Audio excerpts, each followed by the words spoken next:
how to make a single transaction private on Venmo. So if you want to make a certain transaction private on Venmo, it's actually quite very simple to do so. All you have to do is go ahead and then first of all launch the Venmo app, and this is the type of interface that you will see. From here, what you have to do is tap on the profile icon from the bottom right of the screen right there, and once you tap on the profile icon from the bottom right, over here you can see this option that says transaction details is set to private, right?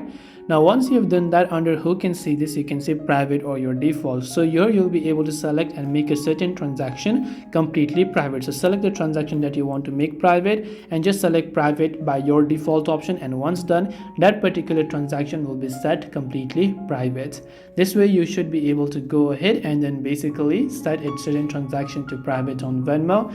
I hope that this video really helped you. If you have got any more questions, feel free to leave them down below. Thank you for watching till the end, and see you in the next video.